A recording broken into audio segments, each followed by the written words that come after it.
Okay, so basically what happens to me is when I go to take my arms like this up, I can't get my elbows without really arching my back. Well, that's what I was just going to say. Is that this is what people tend to do, is do this over my head, archy thing. But I can do it this way. Look, watch. This way I can still keep my ribs in. This is still hard for me, but I can do it. So then what I do when I do my Pincha Mayurasana pose, which helps stretch this area because it's the whole weight of your body, you try to move the chest in is what you're going to do. So I'm going to show you how to do it one way that's really good, and you can use a wall. You'll want to start out, you'll measure how long your legs are. That's how far you want your elbows to be from your wall. Okay, so I'm going to put my elbows right where my heels were. Then I'm going to have my hands together. For people who are looser, you can have your forearms down like this.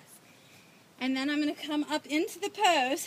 I'm going to put one foot on my wall and the other foot over my hips and move my chest, and my ribs come in and my chest moves towards the wall, but I try not to sway. I don't want to do that. Right, and the reason to have like maybe you could have someone spot you is to say, oh, you need to bring your ribs in more, or, you know, that looks good. And then you can switch feet. So you can then you can also have your spotter hold you and you can bring both feet up. Okay, you got me? Yeah. I don't know, I think I'm going to fall. Yeah. Because it's like a hill. So yeah, that's Pincha Mayurasana. Woo! Okay, so that's the pose. You can do it the other way too. Let's just show, you want to show the other way? Okay, so then once that's one way to really work on the alignment without that big sway back. You can still use the wall. Another way here is going to actually be easy because I can put my hands under the deck. But if you were at your house, you would put your knuckles as close to the wall as you can, and then you would go up into it.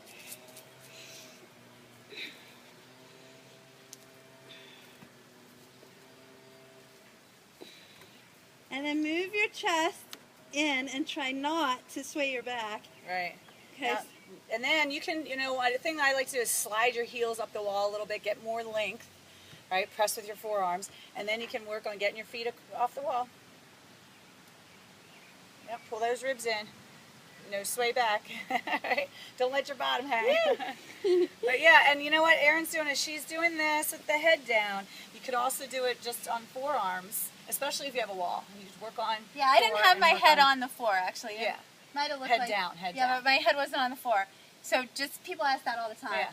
So, and you can do it this way if you're more flexible in the arms. So a lot of people arms super tight here. Yeah. Super tight. So we're going to help you with all those, practice these arm stretching. Yes, yeah. Work it. We got to do it in class too. We will. So come to class, we'll do it. All right, thanks yogis, bye. All right, we got the weight up.